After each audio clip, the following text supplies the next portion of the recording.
Il mago. Vivevano in fondo al villaggio, uno dei più forti e pittoreschi villaggi delle montagne del Logudoro.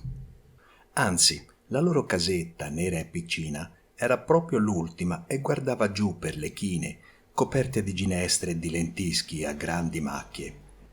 Filando ritta sulla porta, Saveria vedeva il mare in lontananza, nell'estremo orizzonte, confuso col cielo di platino in estate, nebbioso in inverno. Cucendo presso la finestra, scorgeva un'immensità di vallate stendentisi ai piedi delle sue montagne e sentiva il caldo profumo delle messi d'oro ondeggianti al sole e il sussulto del torrente che scorreva fra le rocce e i roveti montani. In quella casa piccina e nera, col tetto coperto di musco giallo e rossastro, ombreggiata da un vecchio pergolato, fra tanta festa di cieli azzurri e di immensi orizzonti silenziosi, da 2 anni Saveria scorreva la vita più felice che si possa immaginare, accanto al suo giovane sposo, dai grandi occhi ardenti e le labbra rosse come i frutti delle eriche fra cui conduceva i suoi armenti, la sola sua ricchezza. Si chiamava Antonio. Anch'esso, da che aveva sposato la piccola signora dei suoi sogni da pastore, viveva felicissimo. Però una leggera nuvola era apparsa dopo 2 anni di completa felicità sul cielo sereno della sua esistenza. Saveria non lo aveva reso, né ancora accennava, a renderlo padre. Era una cosa ben triste.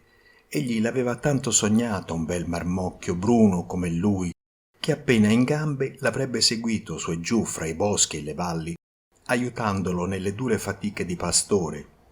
Un marmocchio che poi, fatto forte e giovanotto, la gioia e la speranza dei suoi vecchi, ammogliandosi avrebbe a sua volta tramandato il loro nome e la discendenza dei loro armenti in un altro, e così via per i secoli dei secoli. Tutti gli avi di Antonio erano stati pastori, e questa gloria egli sognava di continuarla, ma come fare se non veniva l'erede? Tutto fu messo in opera, promesse, novene, pellegrinaggi. Antonio andò scalzo e a testa nuda, a piedi sino al celebre santuario della Madonna dei Miracoli, a Bitti. Fece fare una processione, una messa solenne e promise di dare tante libbre di cera lavorata alla Madonna quante ne avrebbe pesate il futuro figliuolino, ma tutto fu inutile. Saveria restava sottile sottile, elegante nel suo costume dal corsetto giallo e la camicia ricamata, e la casa non veniva ancora rallegrata dagli strilli del sognato bambino, né dalla nenia della mamma accompagnata dal cigolio della culla.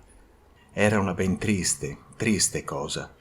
Se ne aveva già deposta l'ultima speranza, allorché un giorno un'amica di Saveria venne a trovarla e le disse con profondo mistero, dopo i primi complimenti alla francese: «Non sapete dunque, comare Sabè, Peppe Longo mi ha detto che voi non fate figli perché...»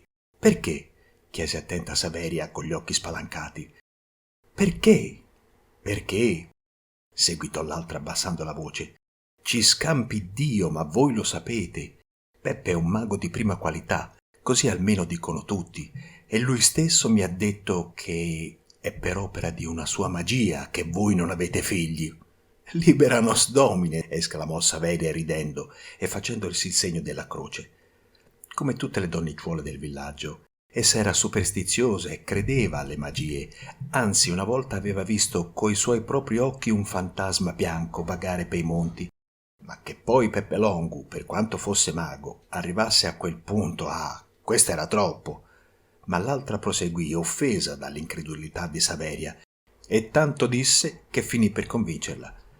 Dopo un'ora di chiacchiere accanto al focolare, sulle cui brace Saveria aveva posto a bollire il caffè, che l'era così convinta della magia di Peppe che chiese pensosa alla comare: «E ditemi, non la potrebbe disfare quest'opera infernale?» «Questo poi no», mi ha detto, «questo no, pare che abbia dell'astio contro vostro marito». All'imbrunire Antonio comparve in fondo alla strada rocciosa sul suo cavallino nero e la bisaccia gonfia di formaggio fresco e di ricotta.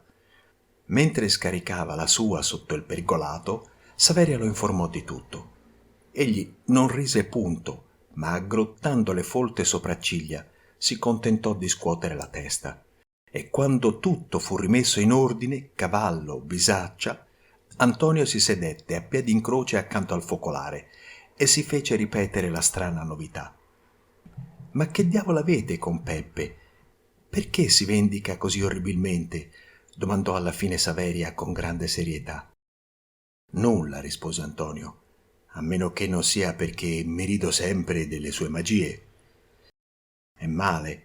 Non hai visto come ha disperso le cavallette che rovinano la vigna di Don Giovanni? E quelle di Olgi Luppeddu?»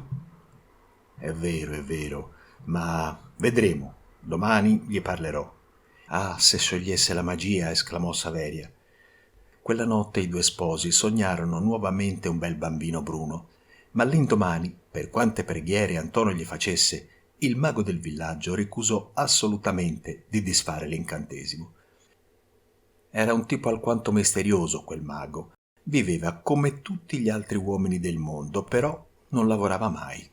È vero che oltre le magie pubbliche di cui menava vanto, come l'uccidere le cavallette, il sanare le pecore malate con semplici parole misteriose, per cui non accettava compenso alcuno, egli riceveva molte visite notturne.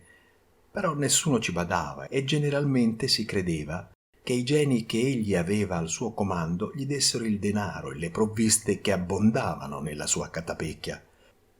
Ma forse Antonio la pensava diversamente, perché, viste mal riuscite tutte le sue preghiere e anche le sue minacce, si recò una notte da Peppe e gli promise un bel Luigi d'oro purché sciogliesse finalmente la fatale magia. Sulle prime Peppe fece il sordo, si mostrò anzi scandalizzato come un artista a cui si proponga un affare che spoetizzi i suoi ideali.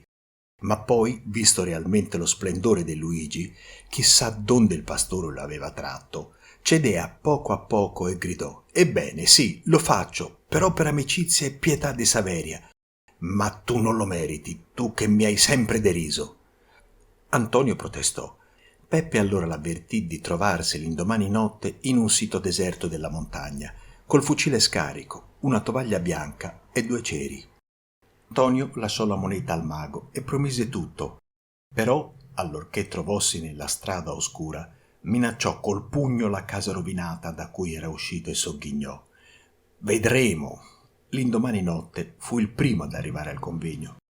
Era un sito orrido e dirupato, reso fantastico dal chiarore crocco della luna al tramonto. Nella notte serena non spirava un alito di brezza e i rovi fioriti, le liane nere e il musco olezzavano nel silenzio misterioso delle rocce illuminate dalla luna. Il pastore depose il fucile, che secondo la raccomandazione di Peppe non aveva caricato, la tovaglia e i ceri su un sasso e attese. Peppe non tardò.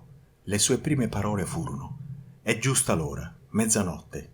Stese la tovaglia su una larga pietra nuda e, isolata dalle altre, fissò i ceri in terra e fece stendere bocconi per un secondo il pastore. Quando si rialzò, Antonio vide i ceri accesi e il fucile posto sulla tovaglia. «Cominciamo», disse Peppe. E infatti cominciò a fare 1000 pantomime che Antonio seguiva con occhio torvo e con un sorriso di sdegno sulle labbra. Più che mai si sentiva in vena di deridere il mago. Ma qual non fu il suo spavento quando Peppe, rivoltosi alla pietra coperta dalla tovaglia, la interrogò in un linguaggio strano, che probabilmente doveva passare per latino, e la pietra rispose, con voce flebile, lugubre, uscente di sottoterra, nel medesimo linguaggio. In pari tempo i ceri si spensero da sé, senza che tirasse vento o che Peppe si chinasse su di essi. Si rivolse invece verso il pastore, che tremava verga a verga, e gli disse: «La pietra mi risponde che il fucile risponderà se la magia è sì o no sciolta». «Come?» chiese Antonio, richiamato in sé dalla voce del mago. «Era scarico il tuo fucile?» «Sì, per Dio!» esclamò il pastore. «Ebbene, piglialo e spara in aria. Se fa fuoco è segno che l'incantesimo è sciolto». Antonio ormai, preparato ad assistere a tutte le meraviglie del mondo, ma non a quest'ultima, si accostò alla pietra parlante, prese il fucile e sparò. Peppe cadde al suolo senza emettere un gemito, col cuore trapassato da una palla. Invece di sparare in aria, Antonio lo aveva preso di mira. Dopo il suo involontario delitto, perché nonostante tutto credeva che il fucile non facesse fuoco, il pastore pensò di darsela a gambe, ma poi rifletté che nessuno sapeva nulla di tutta quella faccenda e ripiegò la tovaglia, riprese i ceri e il fucile e ritornò al villaggio camminando sulle rupi in modo da non lasciare alcuna traccia dietro di sé, e passò tranquillamente il resto della notte con la sua adorata Saveria. Sempre incredulo in fatto di magie, il forte pastore dai grandi occhi ardenti non seppe mai spiegarsi come la pietra avesse parlato, come i ceri eransi spenti e come il fucile aveva fatto fuoco. Però 9 mesi dopo ebbe la gioia di pigliare fra le sue braccia robuste un bel marmocchio, di cui Saveria lo rese padre. Allora si pentì amaramente di non aver sparato in aria, ma non potendo far rivivere il mago si contentò di fargli dire una messa di suffragio nella vecchia chiesetta di montagna.